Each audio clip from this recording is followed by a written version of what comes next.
ঋষি বাড়ি ফিরে আসতেই চমকে গেল উজি। সম্পূর্ণ জানতে ভিডিওটিতে একটি লাইক করে দেখতে থাকো। গল্পে শুরুতেই দেখা যায় যে উজি চেষ্টা করে যাচ্ছে যেভাবেই হোক না কেন ঋষির খোঁজ নিয়ে আসার। আর তখন শোভাদেবীকেও শান্ত করতে থাকে আর বলে, মা তুমি চিন্তা করো না, আমি ঋষিকে ঠিক ফিরিয়ে নিয়ে আসবই, যেখান থেকেই হোক না কেন আমি ঋষির কোনো ক্ষতি হতে দেব না। এরপর শোভাদেবী বলে, তুমি সত্যি আমাকে কথা দিচ্ছ তো উজি? উজি তখন বলে, হ্যাঁ আমি তোমাকে কথা দিচ্ছি, কোনো ক্ষতি হতে আমি দেব না। যতদূর যা করা যায় সবটাই আমি করব, তুমি শুধু আমার ওপরে একটু ভরসা রাখো। এর মাঝখানেই দীপ্তি ফোন করেছে উজিকে আর বলে, বৌমণি তোমার সাথে খুব গুরুত্বপূর্ণ একটা কথা আছে। আমি না লুকিয়ে লুকিয়ে বাবাকে কথা বলতে শুনেছি। ফোনে বলছিল কোনোভাবেই যেন ধরা না পড়ে। এদিকে তুমি অফিসার জিৎ বসু তন্ন তন্ন করে খুঁজছো। আমার কোথাও একটা লিঙ্ক মনে হলো যে হয়তো বাবাই কোনো একটা কারসাজি করেছে। এদিকে শুনলাম দাদাভাইকেও নাকি খুঁজে পাওয়া যাচ্ছে না। বৌমণি বাবাকে ধরে উচিত শিক্ষা দিলে মুখ থেকে কথা বার করা যাবে। তুমি দেখো কথা বার করতে পারো কিনা। উচি তখন বলে, ঠিক আছে, তুমি যেভাবে আমাকে সাহায্য করলে দীপ্তি, তোমার এই ঋণ আমি কখনোই শোধ করতে পারবো না। দীপ্তি বলে, দেখো ওই লোকটা যে এখন একটা শয়তান সেটা তো আমি তুমি সবাই জেনে গেছি। ওনাকে না সত্যি বলতে আর বাবা বলে ডাকতেও ইচ্ছা করে না, কারণ উনি অনেক অন্যায় করেছেন, তোমাদের সাথেও করেছেন, আমাদের সাথেও করেছেন, আর এখন তো ওই বাড়িতে রীতিমতো দাদাভাইয়ের পিছনে পড়েছে। এরপরে উজি ভাবে যেভাবেই হোক এই দুর্জয়কে উচিত শাস্তি দিতেই হবে, যেভাবেই হোক না কেন। এর মধ্যে গুন্ডাগুলো ঋষিকে আটকে রেখেছে একটা বাক্সর মধ্যে। ঋষি বোঝার চেষ্টা করে এনারা কারা আর কেনই বা আমাকে এইভাবে ধরে রেখেছে, কি চাইছেন এনারা, কিছুই তো বুঝতে পারছি না। কি যে লাভ পেয়েছে, কেনই বা আমার ক্ষতি করতে চায়, আমি তো ওদের কোনো ক্ষতি করিনি।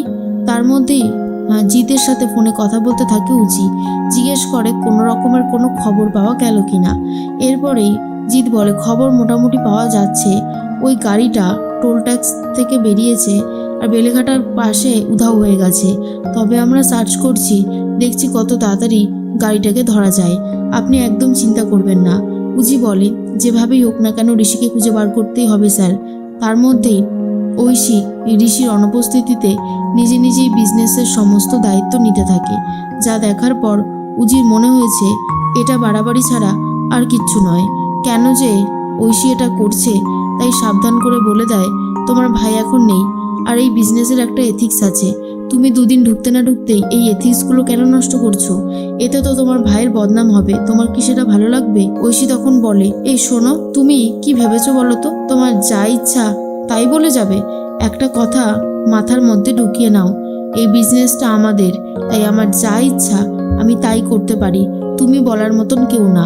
তখনই উজি বলে, আমি জানি আমি বলার মতন কেউ না, কিন্তু যেটা সত্যি সেটা তো বলতেই হতো, কোনোভাবেই কি সত্যিটা চেপে রাখা যায়?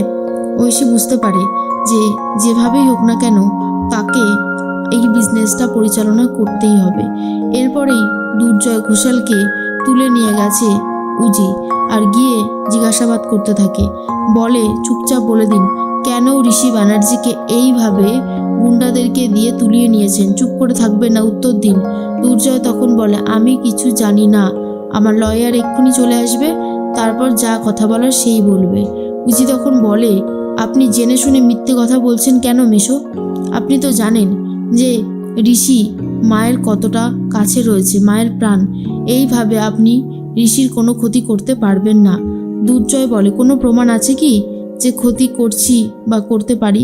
কোনো প্রমাণ নেই তো, তাহলে এই কথাগুলো শুধু শুধু বলার মানেটা কি সেটাই আমি বুঝে উঠতে পারছি না। উজি বুঝতে পারে দুর্জয় ঘোষালের মুখ থেকে কথা বার করা এতটাও সহজ ব্যাপার নয়, কিন্তু ঋষিকে বাঁচাতে গেলে, ঋষিকে ফেরাতে হলে চালিয়ে যেতে হবে এই কথোপকথন। এরপরেই যেখানে বন্দি করে রেখেছিল ঋষিকে, সেখানে একজন চলে আসে যে ঋষিকে বাঁচায়, গুন্ডাগুলোকে বেধড়ক মার মারে। ঋষি তখন বলে, আপনি কে ভাই?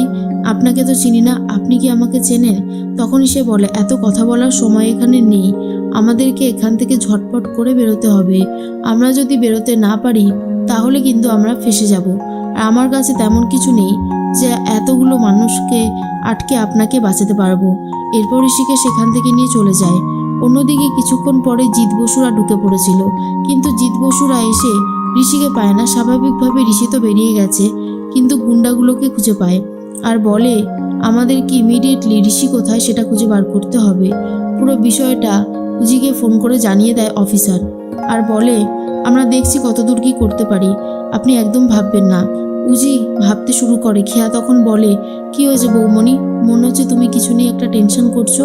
উজি বলে টেনশন তো হচ্ছেই, আসলে ঋষিকে নাকি ওখানে খুঁজে পাওয়াই যায়নি। বলতে বলতে ঋষি চলে আসে আর ঋষিকে দেখার পর তখনই জিজ্ঞেস করে উজি এ কি তুমি এখানে, তোমাকে তো পুলিশ অন্য হয়ে খুঁজছে। ঋষি বলে জানি তো, জানি না আমার কি হয়েছিল, তবে আমাকে কিছু গুন্ডা আটকে রেখেছিল। এসব শোনার পরে উজি বুঝতে পারে দুর্জয় ঘোষাল ছাড়া এসব কাজ কারোর হতেই পারে না। শোভাদেবী ছুটে চলে আসে আর বলে বারবার করে কেন আমার ছেলেটাকে এইভাবে টার্গেট করা হয়, আমার ছেলেটা কার কি ক্ষতি করেছে। তখন ঋষি বলে মা তুমি একটু শান্ত হও, এতটা অস্থির হয়ে গেলে কি করে হবে। একটা কথা মনে রাখবে, আমার কোনো ক্ষতি কেউ করতে পারবে না। সব সময় তোমাদের আশীর্বাদ আমার সাথে আছে, তাই আমার ক্ষতি করা অতটাও সহজ ব্যাপার নয়। এরপরে উজি বলে কোথা থেকে কি হয়ে গেল, আমরা তো কিছুই বুঝতে পারলাম না। এরপর ঋষি সবটা খুলে বলে যে তাকে খাবার দেওয়া হয়েছিল আর সেই খাবারটা খেয়েই অসহ্য যন্ত্রণা হতে শুরু করে আর তারপর অজ্ঞান হয়ে পড়ে যায়। সেই সুযোগই নিয়েছিল গুন্ডাগুলো। পুরো বিষয়টা ঋষি উজিকে খুলে বলে দেয় আর উজি বলে চিন্তা করো না, তোমার পেছনে যারা যারা লেগেছে তাদেরকে আমি শাস্তি দিয়ে তবেই ছাড়বো। এরপর ঋষি বলে আমাকে তো পুলিশ বাঁচায়নি, বাঁচিয়েছে একজন, যাকে আমি এই বাড়িতে নিয়ে এসেছি। তাকে দেখলে তোমরা চমকে যাবে। এরপরই তাকে দেখার জন্য আগে প্রথমে ছুটে যায় খেয়া আর তারপর দেখে অবাক হয়ে যায়। বোঝাই যাচ্ছে ভবিষ্যতে হয়তো এই লোকটার সাথেই খেয়ার বিয়ে হতে চলেছে। আর এই লোকটাও ব্যানার্জি বাড়ির সবার পাশে এসে দাঁড়ায় আর আশ্বাস দেয় কখনোই ঋষির ক্ষতি হতে দেবে না।